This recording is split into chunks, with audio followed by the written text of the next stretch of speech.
I mean, are you still having these philosophical discussions? Well, obviously you can't have a discussion about the policy without getting philosophical, but we've gotten beyond that. I mean, we know where Dick's coming from, let me tell you. We've had some pretty strong philosophical arguments there. We know where Tom Coburn, who's probably on the other extreme, is coming from. But we've been able to sit there and get beyond those philosophical arguments, say, okay, we know where you are, Dick, or we know where you are, Tom, but look, guys, we got to figure out some way to find the common ground on whether it was entitlements or whether it's revenue policy or what. And again, I go back to what I said initially. It's the way the Senate was designed to work, and I'm very proud to be associated with guys because it has worked. Even though Saxby may have just called me an extremist, I want to say extremism in the pursuit, well, I'll leave it at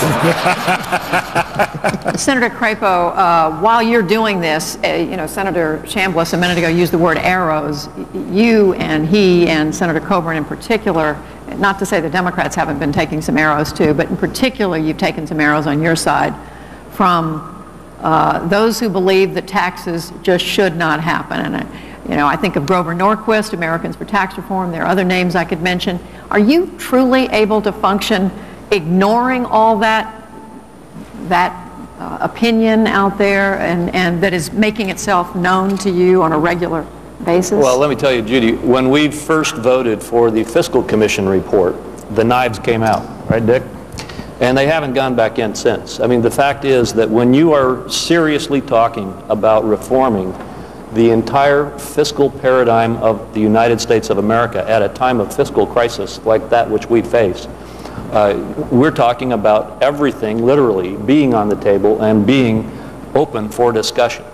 And the groups that I think sometimes like to create conflict, but whether that's right or wrong, the groups that have an interest in the outcome of these phenomenally broad number of issues are engaged. And I would say that the arrows is a polite way to put it. The attacks have been on both sides intense.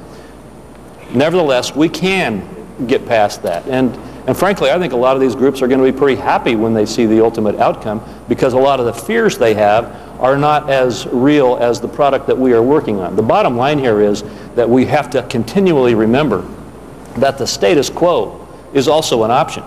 It's not a good option. And in fact, I think that it's probably the worst option of any of the options that we have in front of us as a nation.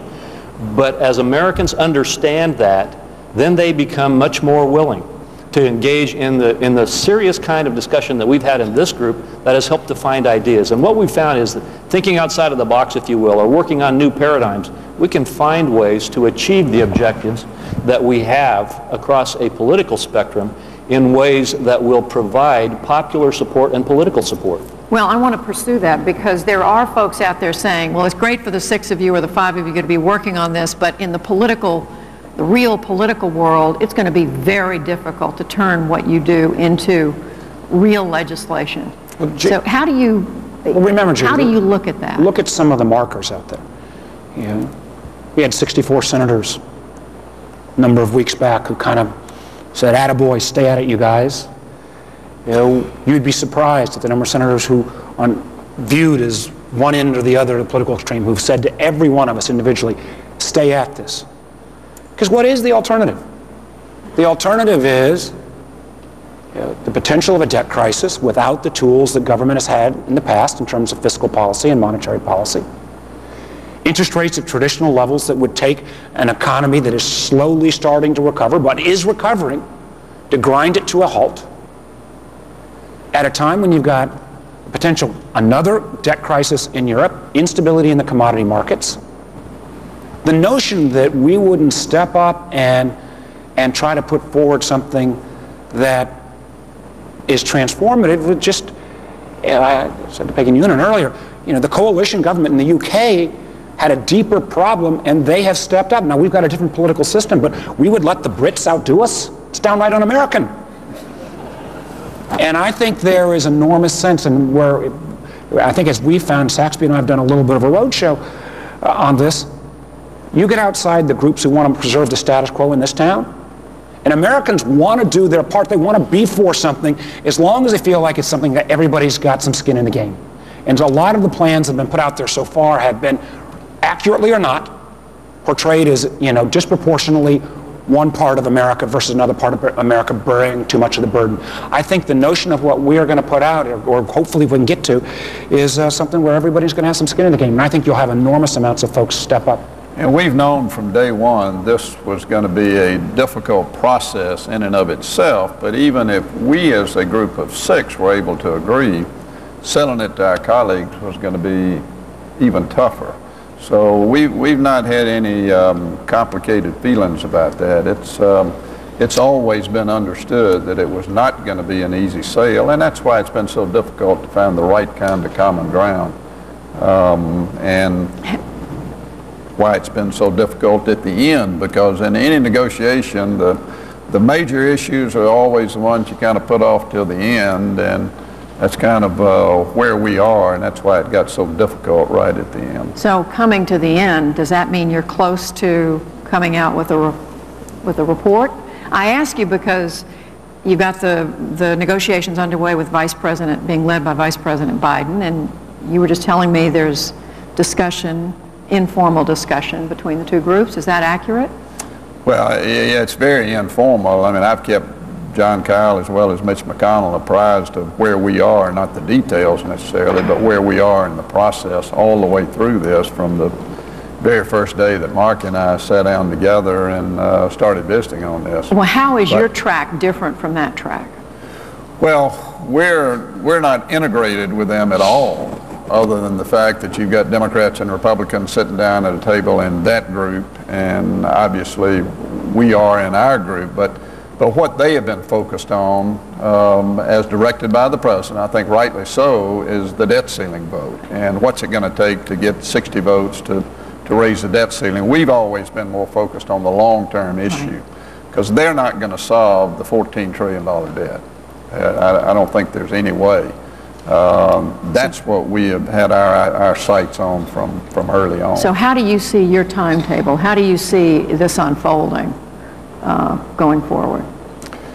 I mean, I think all 4 of us would like to sit here today and tell you that come next week we're going to roll out this plan that everybody's going to be totally happy with. But number one, we're not there. And secondly, when we get to that point, and we still hope we will, it's going to be a plan that everybody is going to dislike in some respects, because all of America is going to have to share in the sacrifice if we're truly going to get this debt under control and address what Mike Mullen, the chairman of the Joint Chiefs, has said is the #1 national security interest of our country, and that is to start paying down this debt. As Mark referenced a minute ago, we got spending up here and we got revenues down here. We've not only got to get it in balance, we've got to get revenues above spending so that we can start paying that mortgage. If we don't do that, then we're not going to show the good faith in the marketplace that the people that buy our bonds are going to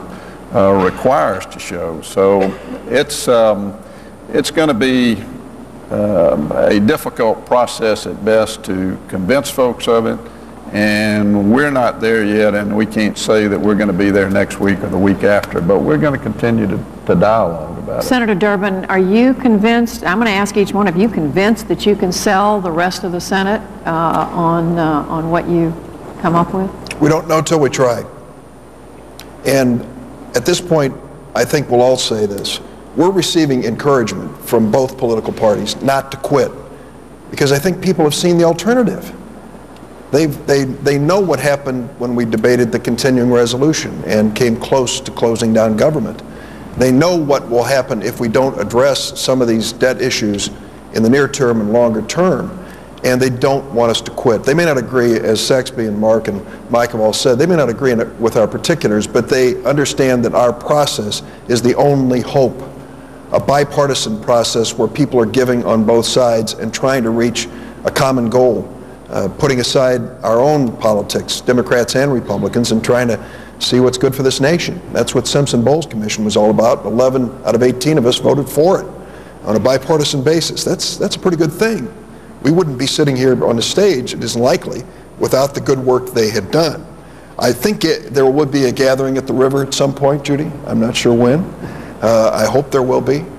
And I will tell you that when it comes to Vice President Biden and even the President, they have been encouraging to us without knowing the details in particular, because they think that we're going to add a voice, a positive voice, to the ultimate solution of this problem. The reason I'm challenging or questioning you on this, Senator Crapo, is because we see what difficulty the Congress has had dealing with short-term budget challenges. This one is far bigger than that over a long period of time, and I'm just wondering, well, where does your confidence come from? First of all, you ask a question both on where's the confidence but also on the timetable. If you think about it, I probably, as my colleagues have been asked 100 times, if I've been asked once, when are you going to put out a plan, or when will you reach finality? And I keep saying, we will reach finality when we get a deal. And we are making progress, and we are truly doing something that I haven't seen done in the United States Senate for a long time, and that is to sit down as Republicans and Democrats and try to bridge the differences between our parties and our politics and America's politics on the most phenomenally broad-based issues of our time. We are dealing with everything from Social Security to the entitlement system, Medicare and Medicaid, to the spending structure on our discretionary side of our budget, to our revenue system, Defense, and including defense, and the mechanism to enforce that, to stop Congress from getting around it, which it historically does. And this we're trying to do on a basis that develops bipartisanship. So I guess my answer to your question as to how do we find the confidence to go forward is in the response that we get from not only our colleagues but from people across the country. I said a minute ago that the knives were out, and they are. The special interest groups across this country are ready to fight any proposal to change the status quo, and they are geared up. But at the same time, I can't tell you how many times every day I'm contacted by people who say, don't quit. Don't quit because we're counting on you. And Senator Warner, that one other point, Senator Coburn wrote an op-ed in the Washington Post last week where he talked about the work of this group, but he said this really ought to be done by the entire Senate. Could this work be done by the entire Senate? Clearly, if and when we get to that point, the entire Senate, this isn't going to happen unless the entire Senate, or 60 plus, say, yes, obviously whatever we would put out would change. But, we think that we have to make this, one of the things that we felt all along, if you do this sequentially and take this in bite size, the forces of the status quo will stop it. You've got to roll this in so that everybody kind of at some point says, I don't like that part, but the sum of the greater good here is we're going to all leap together. Because my fear is that what came out of, as Dick said, of the potential government shutdown a few weeks back, which I was frankly embarrassed about, was a growing lack of sense. Our institutions up to the challenge. So as important as this debt and debt crisis is, and I think there's nothing that's more important, I think there's also the fact that we've got to reaffirm that our institutions can take on these big jobs and get something done. And the only way, the idea that there's going to be a one-party only solution to this is just plain wrong. And I think we will and do have that chance to be that starting point. And I think we're going to surprise a lot of folks, and we're going to need all the folks who've been involved with the Peterson Institute and others who care about this issue to not hang back. You can't just come and be part of the audience and listen. We're going to need you to say, be out there urging. And if you're a Democrat, go support a Republican who's supporting this. If you're a Republican, go support a Democrat. Because this really is, it's not our kids' future anymore, it's our future. The imminency of this challenge is something we've got to step up, and I think it's our job to at least get that ball started. And these guys have been the ones who've done it. In closing, Senator Chambliss, so how will we know when you're about to announce something? You come to work with asbestos suits on, or what? White smoke, white smoke. Well, there's no timetable that we have. This was not begun as, well, we're going to get this done for the CR, or we're going to get something rolled out to have a vote by the time the debt ceiling vote takes place. Our statement has consistently been that we're going to roll this out when we get it right. And that may be next week. I would hope eventually Senator Coburn will join our group, and the 6 of us will be able to roll it out sometime soon, but we don't know. Well, that's a tantalizing answer. This is the first time all of the senators have come together. 4 of the 5 senators have come together to talk publicly, so we are especially appreciative. Senator Chambliss, Senator Warner, Senator Crapo, Senator Durbin, thank you all very much. Thank you. Thank you.